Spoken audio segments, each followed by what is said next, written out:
Ladies and gentlemen, get ready to embark on a journey like no other. Welcome to the Glum Lot Podcast, your go-to destination for a unique blend of recovery and discovery. I'm Brett. And I'm Mark. And in this podcast, we will endeavor to create a safe and uplifting space for our guests and listeners to share their stories with sincerity and a touch of humor. Remember, we are not a Glum Lot. The Glum Lot Podcast is more than just a source of entertainment.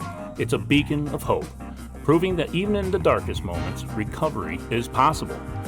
Every story we share carries the power to inspire positive change. So buckle up, get ready to listen, and join us in discovering the strength that lies within every individual's journey. This is the Glum Lot Podcast, where humor meets hope. Mr. Brett, I would like to welcome you to episode 41. Oh, well, thank you, Mark. Of the Glum Lot Podcast. How kind. Yes, I'm a kind gentleman. I'm always a gentleman. Special kind. Yes, I am a special kind. So, hey, what have you been thinking about? I have been thinking about how fortunate I am. I had, in my recent history, been completely devastated, had nothing at all. And I am very grateful for the fact that, and we don't always experience, but when we do, we're pretty thankful for it. Somebody threw me a life preserver. You know, if we're sober, we have the ability to rebuild. Yeah. If we are not sober, we do not. Yep.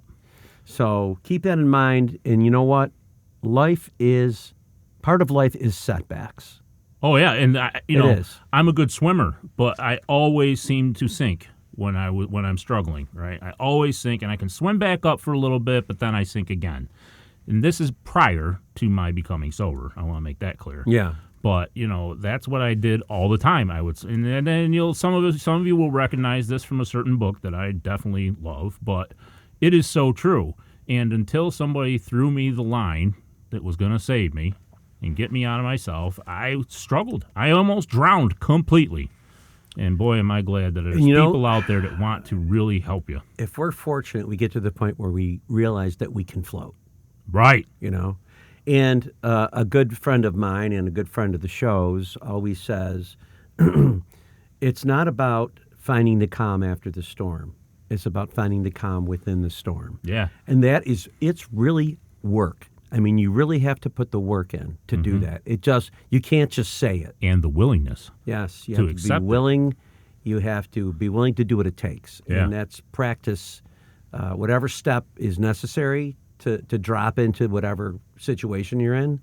And, to talk to your higher power, ask for help, talk to another alcoholic. Yep. All these things, this is our design for living now. It is. And so this is what we have to practice. It definitely is. And when they say practice these principles in all our affairs, they're not just saying that. Well, the thing I think is cool when you say that is now I'm throwing out life preservers. Yeah. That's what we do. I can be a lifesaver now. I'm not, you know what I mean when I say that. I do. I really do. And sometimes it's just a word. That's right. Sometimes it's just coming up to somebody and putting your hand out, saying, hey, it's right. good to see you again. I haven't seen you in a while. You don't know what's going on in their life. Nope. You know what I mean? And sometimes that little bit of fellowship can really make a huge difference to someone. Yes. So. And, it's important that that we leave a meeting feeling better than we do when we walked in. And it's the case with me all the time. And I know for a lot of people, sometimes they're just in a really dark place, and they go to a meeting, and I just hope they can walk out feeling a little bit better. That's right. Maybe with a little bit of hope. Right? I know that was me, and I did. Yeah.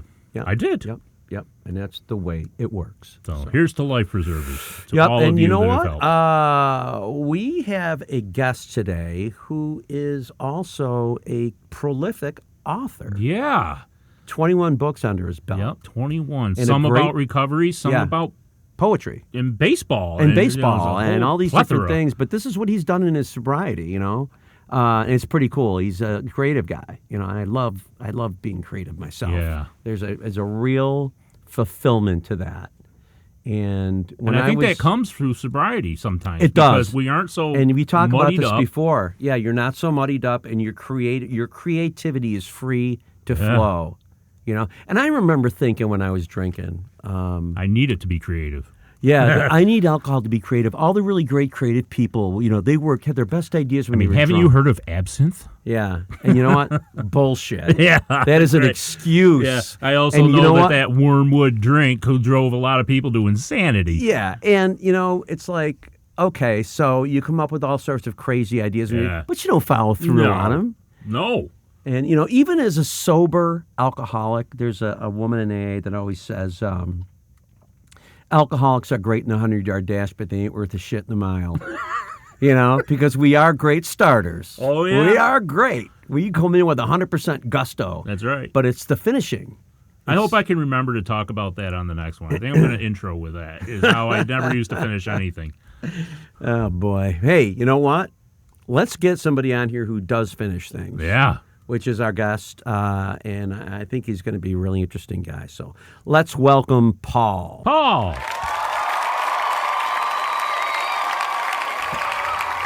Welcome to the Glum Lot Podcast. Paul, we're glad to have you here. It's great to be here. And let's start with your sobriety date.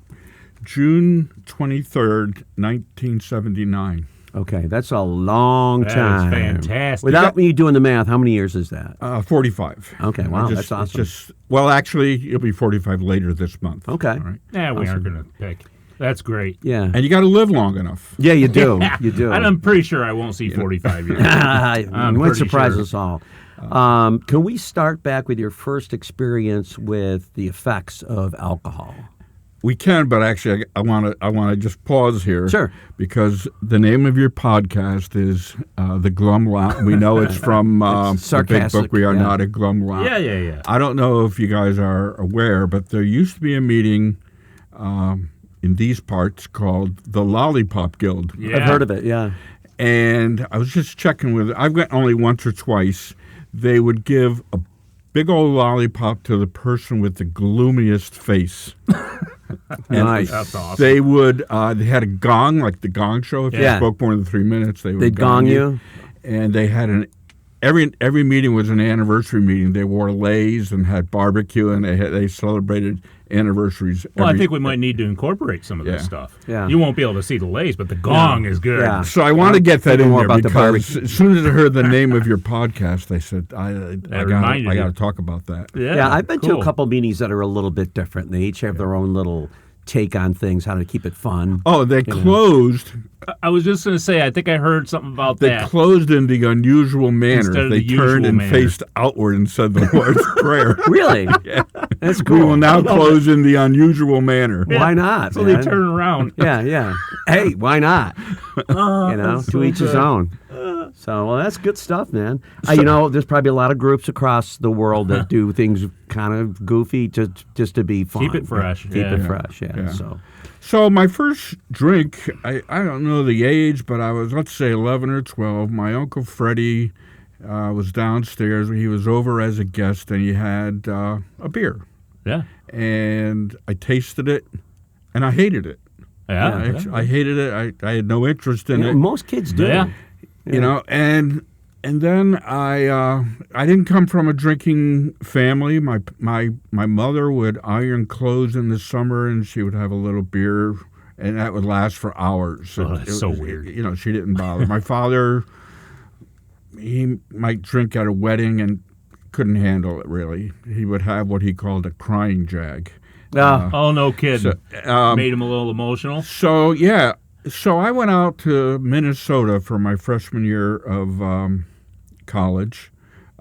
Before that, I was in the seminary. I wasn't sure if I wanted to be a priest, so I went out to I went out to the Midwest, and I remember clearly it was a men's school, all right?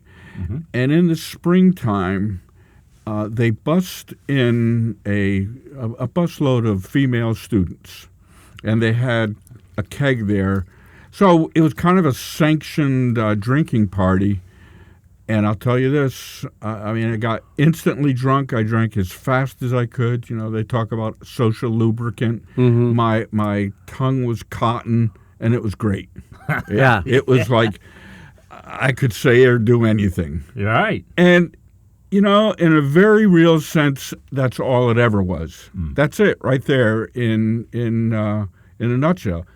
It's that and more. It got worse. I would say anything to anyone. I would go to dangerous bars, and people would look at me and they say, This guy's crazy. So they would usually leave me alone because they like no, you don't just go in by there and listening talk to like you, that. they knew that. So or? they usually left me alone. Oh boy! And then my last night of drinking, I remember hanging out with some people, and we all looked like we were having a great time. And I actually looked like the ringleader, if you will. And I went into the bathroom. And you hear stories like this. I went into the bathroom, looked at the mirror, and I said, "You just can't keep doing this. You know, you." And you, I don't know if I said you're going to die, but I knew I couldn't keep doing that. But that's part of my story. I did the exact same that's thing. why I was, Really? And I went to my first meeting the next day. So that was.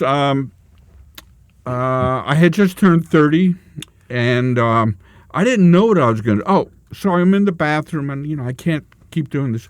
I leave the bathroom. I go back to the party. I'm the happy-go-lucky guy. So it was this double life, the secret life. I was in despair, but not you necessarily. had appearances. What's that? You had some appearances to keep up, maybe. Yeah, and it looked like I was having fun, and I wasn't. Yeah. And then the next day after that night, it was a Saturday night, and I worked at a newspaper where I had to work Sunday. Mm-hmm. Every weekend, my wife would say on a Saturday night, "Paul, you got to go to work tomorrow." Mm-hmm. Every week, and I'd say, "Yeah, I can handle it," and I felt wretched. I didn't have to go in till 3 p.m. So that following day, I called in sick at the paper, and I said, "I'm missing work from drinking. I can't get around that. I just can't get around that." You didn't literally say that to them. Not to them, to myself. Yeah. Wow. And I called someone whose wife was in AA. He said, "What are you going to do? Go to?" I said, "I don't know what I'm going to do." Mm-hmm. And later that week, I met with a counselor, a substance counselor. And I wish I could remember his name. I should check my notes from years ago. And he said, "Look, here's a meeting book, or you can go to a rehab," which wasn't kind of too popular in 1979. Yeah. Right, yeah. And he said, "Here." And he gave me the meeting book, and I said, "All right, I'll try that." But, of course, I didn't go the very next day. Yeah. Put it off a little bit? Yeah, I had to wait a couple days. Did you drink during that time that you were waiting or no? No, not that week. Not that week. Okay. Wow. And I'll just say, and this is only my story, I walked into that meeting, and I kind of instantly knew that this could work.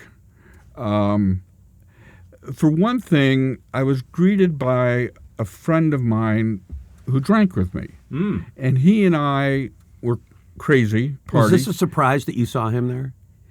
Yes and no. Not surprised in terms of how he drank. Right. But we had been drunk together months before, and he wasn't drunk now. And you certainly weren't probably expecting to see him in the room, right? No, this little eerie. I had seen him downtown earlier in the week, and I don't remember what that conversation was, but it gave me tremendous hope because I said, if he can do it, I can do it. I'll go back a month or two. A friend of mine was breaking up with his wife. He was holed away in a hotel. He had a gin or vodka bottle, and he was talking about recovery programs, drunk, and I said to him, "Well, good for you. I don't need that, and I just smoke weed, and it's fine." Right. So that preceded it, but I think all of that kind of laid the groundwork. Yeah, maybe. But when I walked in, I did have hope, and I'm going to say I had hope, the kind of hope that some people never get. I see it as a tremendous gift. I didn't really have any fight left in me. In that first particular encounter. Do you think you had the gift of desperation when you walked in? I did. People talk about the steps, and think I took them before I got there and as I walked through the door. I mean, I was willing to do it, they said. When I made that call to the counselor, and that's kind of funny too, I was home from work at 1 or 2 in the morning, and I saw one of these public service ads on TV, and it said, "You think you have a problem drinking? Call this number." And that's what I did. No Oh, kidding. Yeah. Wow. man. I don't even think they have such a thing now. No, I don't So- think so either. Yeah, I know I there's remember Sam's those, stuff. though. Yeah, Oh. so I actually, Mark, I may have been drinking during that week or Sure. doing Yeah. other stuff, but all I know is I did call that number and it set up that meeting. But, you know, it sounds easy and like a slam dunk and everything, but, you know, I earned my seat, and I didn't know walking in there if it was going to be the last time so far that I had a drink. I didn't know that. Mm-hmm. And the way I drank, I was a binge drinker. I didn't drink every day, even near the end. I was totally unpredictable. And I remember when I transferred to a local college from the Midwest, I changed locations. And I remember going to that college the first time there. Hardly anyone was on campus because I was a transfer student. Mm-hmm. So this fellow said, "Hey, let's go down to the local bar." I went down there, and later we went back up on campus, and this guy said to me, "You really don't know how to drink, do you?" I said, "What do you mean?" I don't remember what he said, but he saw something. Yeah. I wasn't drunk in my estimation. I had a couple beers, but this guy It was saw, how you did it. he saw the personality change, and he didn't know me. He was a complete stranger. I'm sure I was offended when he said that, Of course. but you know, I remembered it years later, and he was right. He was right. It was a personality change before I even picked up the drink. Yeah. So looking back on your drinking years, which it seems like it's maybe 10 years of drinking. Yeah, not much more than that. Yeah. Were you aware of the progressiveness of alcoholism during that time? No, because I lived under an illusion that I just had to try harder to control it. I hadn't really been in trouble. I hadn't lost a job. I was missing work, if I was honest about it. Yeah. Yeah. But no, the denial was, maybe denial is even the wrong word. I just thought I had to exert more willpower. Yeah. I just had to try harder. I even went back to my church. My wife and I had done some counseling. And even toward the end, I remember saying, "Yeah, it's not, I think I have a handle on this." And it's funny, because now I was coming home at 3 in the morning instead of 5. I mean, Very good progress. You know, the That's other thing progress, is, yeah. you said you weren't a daily drinker, so it wasn't a daily reminder that this is getting bad. You were a blackout drinker, correct? So not a blackout, but a binge drinker. I was a So binge drinker, Those and times between them weren't, right next to each other, so you didn't have that constant reminder. How much Correct. time would there be between binges? Roughly. I was mostly a weekend drinker. Okay. All right. But, going as far back as my first job, I was a teacher. We would go out and drink during the week sometimes on a school night, and it was bad. I have an early memory where at lunchtime the next day I was doing lunch duty, right? Yeah.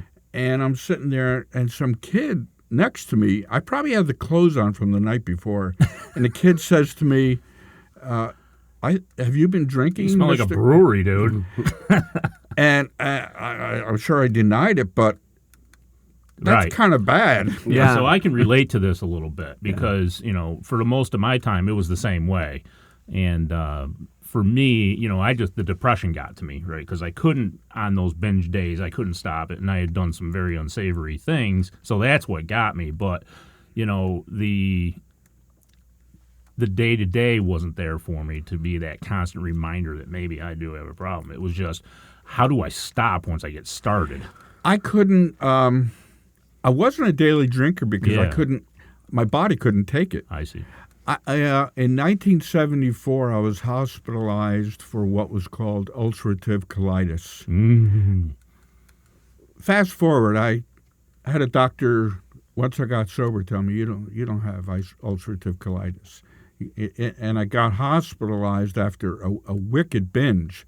I was in the hospital for 11 days. They did biopsies, everything. And my fellow teachers, I had to do grades. In the briefcase, they brought in cans of beer. Wow. And they're drinking in the hospital room. But that was 1974. It still took me 5 years to stop drinking. Mm-hmm. So was all that physical trouble as a result of alcohol Definitely. abuse? I don't have ulcerative colitis Yeah. because if I did, I would still be having Yeah, problems. Right. Bartles and Jamesative colitis. Yeah. Right. Miller High Life collided. So you go to your first meeting, right? Do you raise your hand and say, "This is my first meeting"? Yeah, I think so. Yeah. Yeah. And so did you hear a part of your story when people talked? Did Yeah, you relate?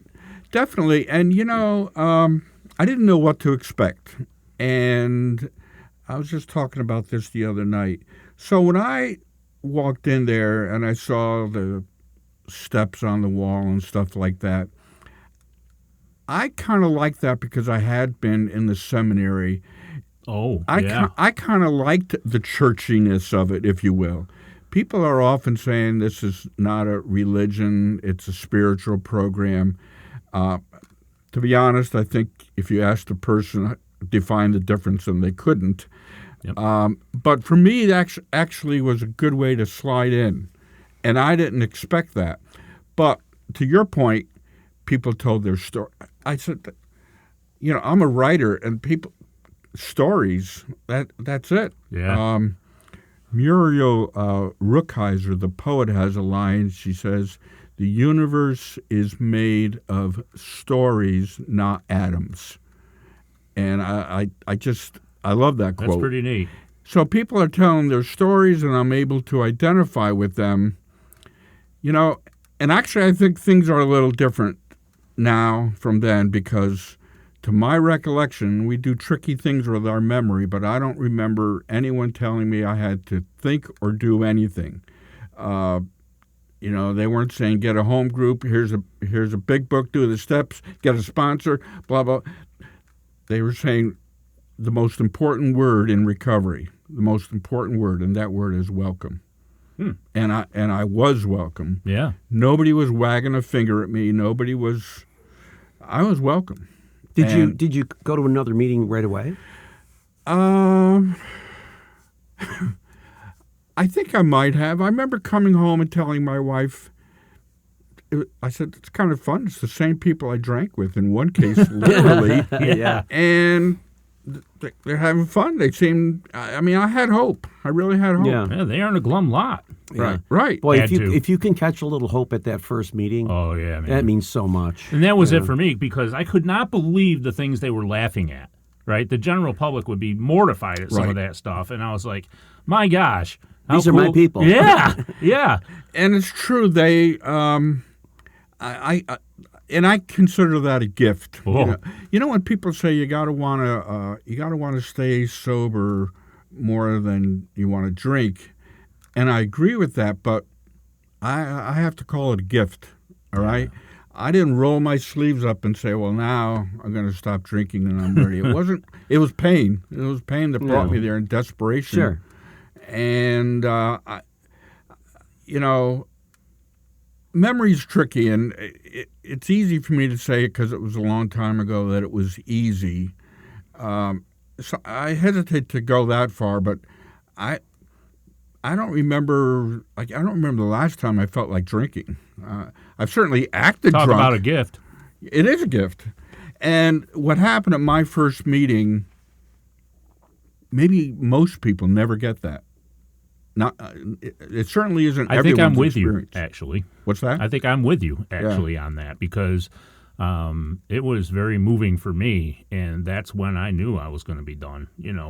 I have moments throughout my step work. Yeah, fourth was a hard thing to swallow, right? Because I have an only child, and I kept everything to myself. And how could I do that and then share it with somebody? Are you kidding me? But other than that, I was pretty pretty much there, you know.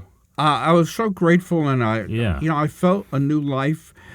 But let's put it in some context, because those first few weeks or months, I'm sure I was foggy. And I'll tell you, something happened recently. I was in New York, and I was on the Upper West Side, and I saw a bar there. I won't name it, but I had been in that bar.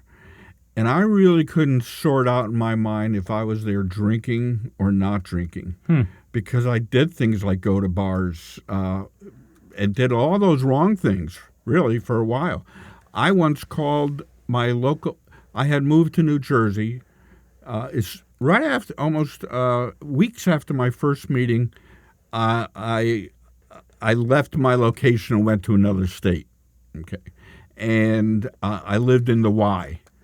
So it was sort of like my rehab. Everything changed. I wasn't working at night anymore. All I did was go to meetings, and my whole, everything was different. Right. Your world changed pretty quick. The whole world, everything changed. But a couple of weeks ago, when I saw that particular bar, I cringed, because I said, I remember going there, but was I drunk? Was I still drinking or not? And I can't exactly tell you. It was pretty cloudy. Maybe you remember going there, but don't remember anything else about it because you were drunk. Who knows, Yeah. I have those moments where, I drank way too much, and so I remember part of that, and that's a weird feeling because I couldn't ever put an end to it until the next day.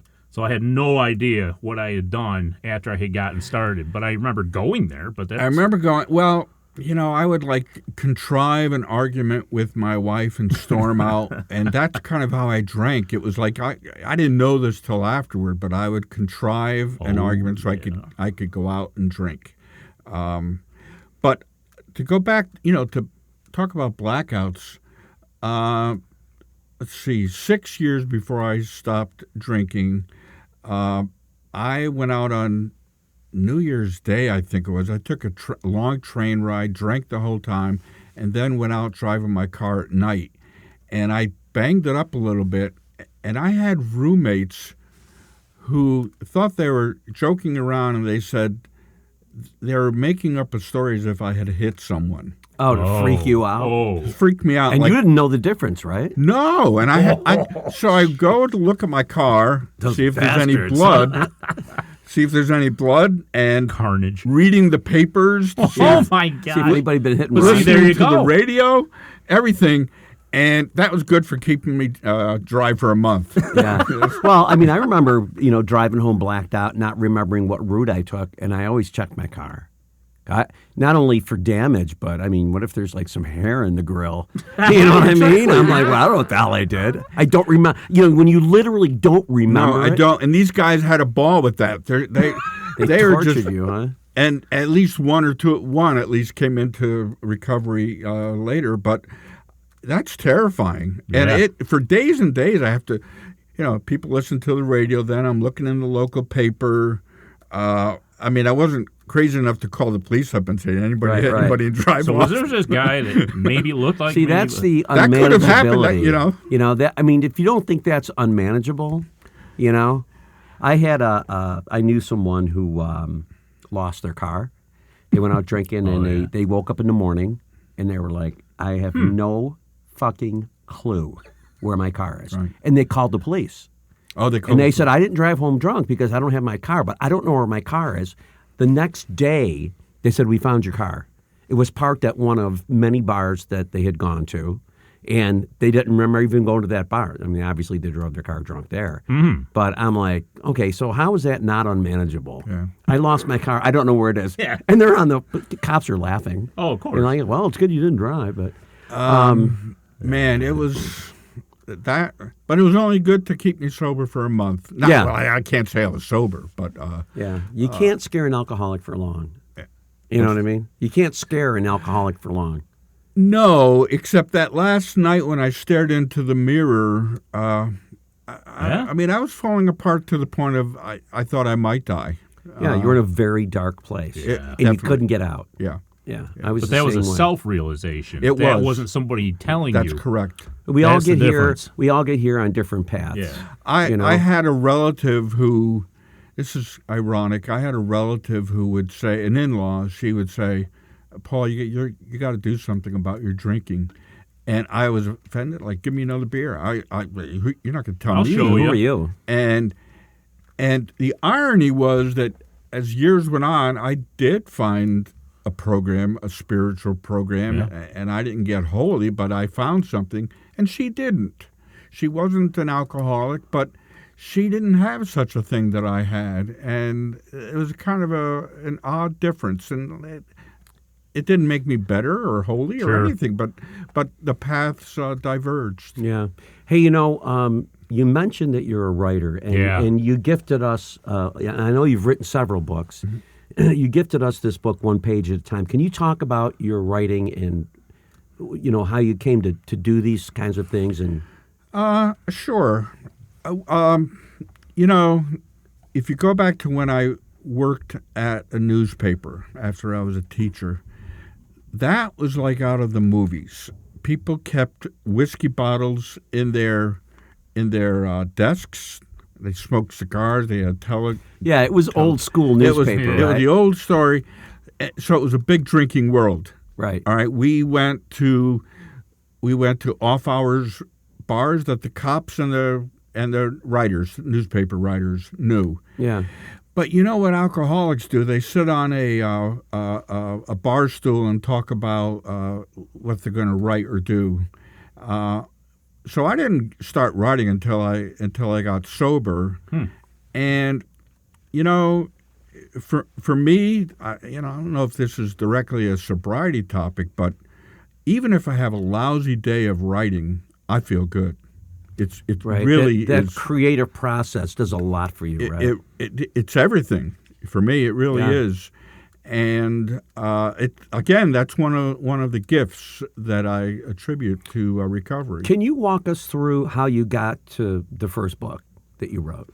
The first book is it's called Baseball Starry Night, and it was the last day of the 2011 season, and there were all kinds of weird things happening within 87 minutes or something in baseball.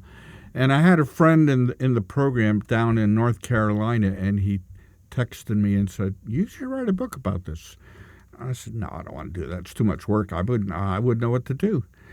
And he pushed me, and long story short, I got an agent who liked what he saw, and he pushed me to write it, and it was pretty successful.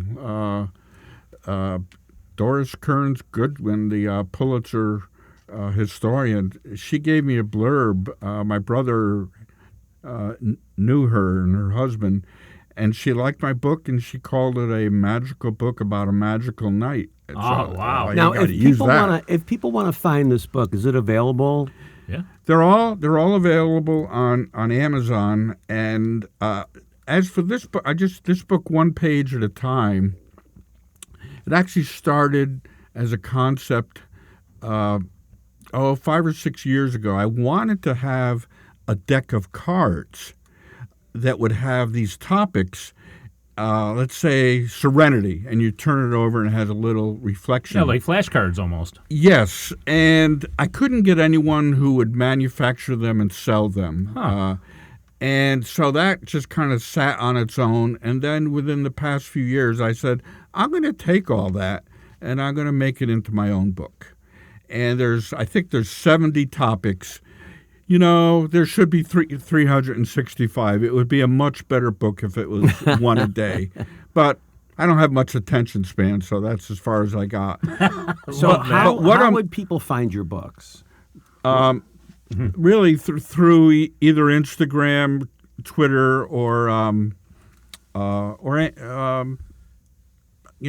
Google search of those titles. I'll just say one more, and this is a personal story, but a really a rewarding story. I wrote a book called Chasing Willie Mays because Willie Mays was my hero, and it's really autobiography. through baseball. But I talk about my drinking in there. I talk about going to a Cubs game. My brother and I drove drunk through the middle of the night from Dayton, Ohio to Chicago. I talked about all that stuff, Drinking was related to it. And after the book was done, I had a friend, he said, you can call up Willie Mays if you want. I said, I don't think I could do that. And he said, I have his number. He said, I'll call him. He had Willie Mays' number? This guy did. Jeez. He lived in Arizona. That's crazy. There's a bunch of whole New York and San Francisco Giants fans. So he gives me the number, and I said, I really can't do that. He said, I call him up on his birthday. He's cool with it. I said, sometimes his housekeeper answers it. I said, all right. So I waited a week, and I dialed the number, and Willie Mays immediately answered. Oh, my gosh. And he said, wait, I got to turn down my TV, which, old people have to do. And he could not have been more gracious. Yeah. Here was a complete stranger calling him. He said, what can I do for you? I said, well, I just want to get the book to you. He said, send it to the ballpark. And we only talked for a few minutes. Honestly, I think he wanted to talk more. He was great, Just great guy. And people talk about celebrities. Paul Newman stopped signing autographs when someone asked him for one at a urinal. Who could blame him, right? Right. But Willie Mays, who was my hero, was great. It could have gone another way, but it was really great. And then a local friend suggested, because he has vision problems, glaucoma. I wrote a handwritten note to Willie Mays, and I said, look, I'll come out there on my own dime and read this book to you. And I haven't heard back. The offer still stands. Nice. So, again, the book that you have here is called One Page at a Time, and it says Daily Spiritual Growth in Recovery. Yes. And that is available on Amazon, right? It is on Amazon. It might even be available in places like Barnes & Noble and a couple places like that. Okay. Couple platforms. What was the name of the Willie Mays book? Chasing Willie Mays. Chasing Willie Mays. And what was the name of the other one about that night? Baseball Starry Night. Baseball Star. How many books? My son did a great Van Gogh type cover for that. And then, little side story here, the Willie Mays book, my son did the artwork. And so there's a number 24, and then I guess I could say this. I won't use his name. A famous sportscaster. I sent it to him, and he said, "How could you put the glove on the wrong hand? I'm left-handed." I said, "It's me. It's me chasing Willie Mays." Yeah. He sent me a Mickey Mantle postcard from Cooperstown.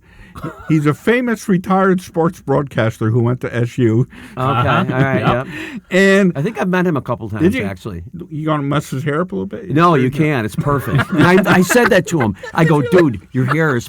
I owned a video production company, and ESPN hired me to do 2 interviews with him up at Syracuse University. That guy's hair was every follicle was in place. Absolutely And true. what a nice guy. Oh, terrific. So I tracked down what I thought was his address. I sent it, and it was only a year or 2 later when he sends me this. He wasn't angry. He said, how could you put the glove on the wrong hand? So I got a Willie Mays Cooperstown postcard, sent it to him, and set him straight. I said, it's me. Yeah. You know? There was a legend that sportscaster always kept a baseball card of Mickey Mantle in his wallet. I believe it because he said in this little note to me that Mickey Mantle was his favorite. Yeah, I believe that. yeah. It's got to be the same guy. Yeah. Oh, be yeah, the yeah. same. So I want to go back Sure. on this book, One Page at a Time. And what I'm aiming for there is to read. We hear a lot of talk about God these days. And I know a lot of people have a problem with that as they're coming in. Yes. Okay. Many people do. You know, I've heard people where they're a newcomer and somebody says to them, "Get down on your knees and pray." So again, I'm not doing that. That's tough medicine for a lot of people. It is. It's a So- big ask. It's a big, Especially so- when that's probably a lot of reason why they got here in the first place is they have a problem with it, right? Yes, and so what I'm trying to do in this book is broaden that discussion, okay? And, people, I can't categorize myself. Am I an agnostic? Maybe. I don't think I'm an atheist, but here's the best gift that the recovery program gave me. In the 3rd and the 11th step, the italicized part, as we understood him, because I was able to form a conception of a higher power on my own. I've always thought that was the thing, that was the genius of the way they laid this out, is it's all-inclusive. Right. And it demands that you believe nothing that I say, that you just believe what you think, what you feel. I think they copped out in a way. Listen to me criticizing how best dare you. program. Because they started out saying power greater than ourselves. They said higher power. Then they reverted to the word God. Yep. And I think there was a lot of controversy about that when they were doing the big book. But I think it made it, maybe they were trying to satisfy all different parts of the spectrum on that. Probably. So I have another book similar. Well, not really similar, but a spiritual book called Seeing the Signs.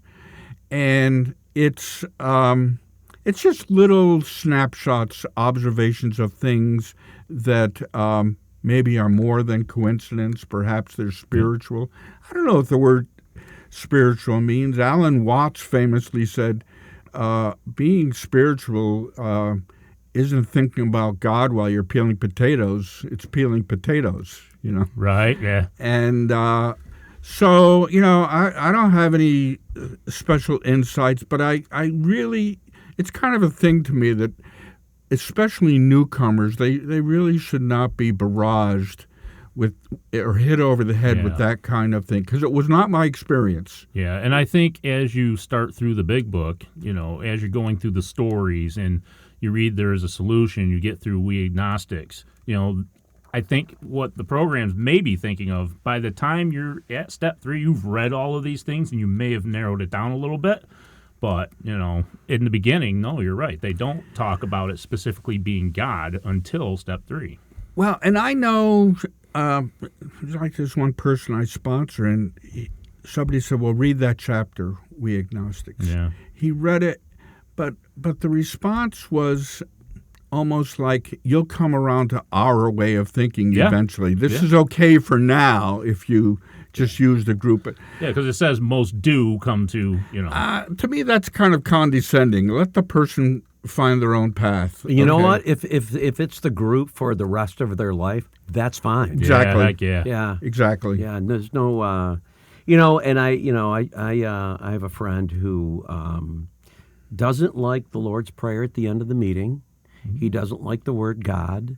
And I'm like, that's okay. This program is made for a guy like you.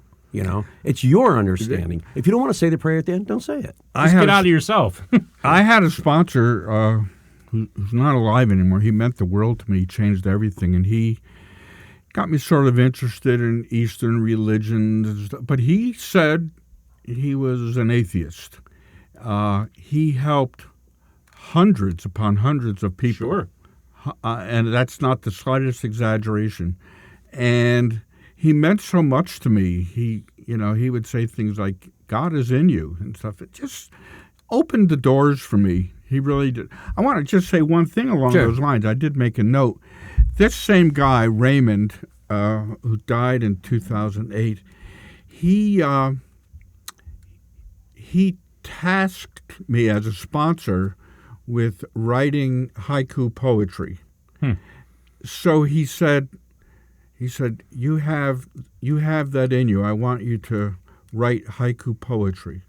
I carried a little red notebook around. I still have it. I found it. And if you're going to do traditional haiku poetry, it isn't just 5 syllables. Mm-hmm. You're supposed to find some kind of enlightenment in nature. Like the blue jay jumps on the tree and snow falls, and that's an enlightenment. That kind of particularity. And you know what? It was a spiritual exercise. Huh. because You had to be thinking of those types of things to be. and you know what else?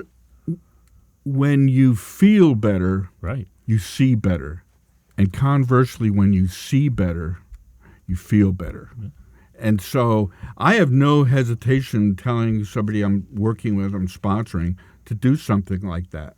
Another thing I tell them to do, based on this guy Raymond, who is my sponsor, I'll be talking with one of the guys, and he'll bring something up, and I'll say, do a fourth step on that. Yeah. That's something you would hear in certain areas of the country, like do one on anger, or do one on finance, or sex, or lazy, whatever it might be. Yeah. Right. But you just write about that one topic. I tell them to mail it to me. They mail it. We sit down and talk. Then I throw it away. Yeah. So it's more of a concentrated character Yeah. defect. It's not according to the big book or the 12 and 12, any But of it that. just works. But it works. Yeah. And I'm really much more of a fan, of the 12 and 12. Not that crazy about the big book in a lot of ways, but they won't kick me out. They You won't know kick what? me When I sponsor people and I go through the steps, I use the 12 and 12. Yeah. And we get together, we read the 12 and 12, we discuss it, and that's our jumping off point to start the step. And it seems to work great. And some people like to do it through the book, and it works for them, you know. Yeah. What would you tell someone who has looked in the mirror like you did, but maybe hasn't gone to a meeting, or someone who has gone to a meeting or two but still feels like it's not going to work for them? You know, that's a tough one. It's a tough one, and I think it's such a personal and deep thing. I think a person has to find that on their own. Maybe that's not a very strong answer, but I have gone to a sister program, and they taught me a lot about you can't fix the other person. I got tremendous help from that other program. Really, you know, I've been in more than 40 years in one program, and I found out I was a complete fledgling beginner in this allied program. Yeah. Complete beginner. And they're all about self-care, taking care of yourself. Yeah, that can offer, and it has me too, it has offered me a lot of insight into myself. Yes, definitely. Now, I did grow up in an alcoholic home, so I could relate to a lot of it anyway. But, I mean, just seeing it from a different perspective really kind of opens up other Tremendous. avenues. I remember I was speaking at telling my story at a meeting, and you know how alcoholics sometimes perform a little bit while they're speaking. No, I don't. Do you, Brett? Can we open? me. Let's open to the page in your book that talks about ego. Here it is, right here. Oh, yeah. It's true. Yeah. Well, I remember a specific incident where I'm telling this story, and my wife at the time was in the audience. She was there. So we're all laughing. The alcoholics, she's not laughing. She had to live through that. It wasn't so funny for her. Right.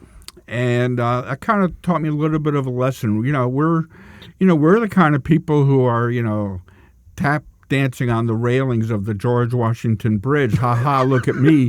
And we survived. Or this is great. Not so funny for the people around us. Nope. No. Nope. Yeah. So how many books have you written?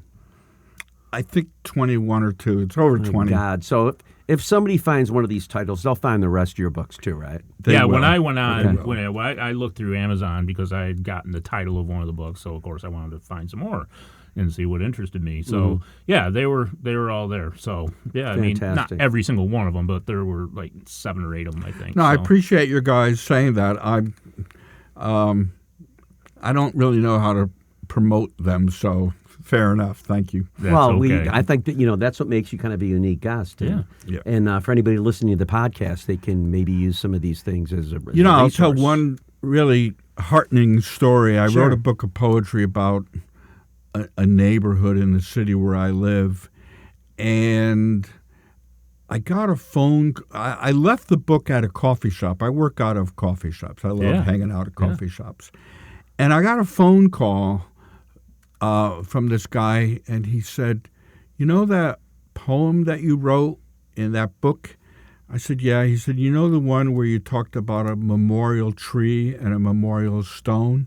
He said, "I picked up your book on the anniversary of the day my wife died, and I turned to that poem, and I realized that's way more important than making money on this book." It was chilling. This guy picks up the book, and he sees this poem that's really about about a tree dedicated to his wife. Right, he's connecting. It was. I mean, you can't beat that. No you way. You can't buy that. Yeah. Yep. And we've had some similar stuff go on, and that's what keeps us going too. Yeah. It's fantastic. It's not about any money or anything. It's just trying to get somebody to connect so they can come get help. Yep. And there are things. It's funny. I'll tell a lot of people. I say, "How did you get sober?" A little bit like your question mark. Not question mark. Question comma. Mark. I went there Your immediately. question mark. That's called the vocative comma. Ooh, I learned something. Excellent. And I forgot where I was going with that. All right. So Yeah, we do that. Yeah. Yeah, that's all right. Huh. All right. Well, fine then. Let's Yeah. end there then. Yeah, okay. that sounds like Progress, a perfect not place. No, we should end on a semicolon. Then Oh, then this we is have to Okay, there keep you going. go. That'll leave them hanging, right? Yeah, right. Oh, So, Paul, thanks so much for coming in, Yeah. and for our listeners, check those books out. They sound very interesting. And until next time on the Glum Lot Podcast, I'm Mark. I'm Brett. I'm Paul, and I really thank you guys. I really enjoyed it. Our Love pleasure. having you.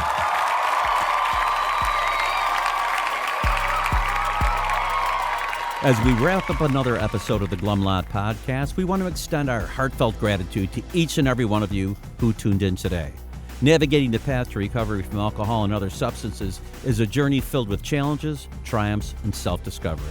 Remember, we're not affiliated with Alcoholics Anonymous, but we're here to provide a safe space for open conversations about the complexities of recovery. Your stories, courage, and resilience inspire us and our listeners alike. If you or someone you know is on the transformative journey, know that you're not alone. Join us next time as we continue to explore the diverse facets of recovery. Until then, stay strong, stay connected, and remember that each day is a step towards a brighter, sober tomorrow. Thank you for being part of the Glum Lot community.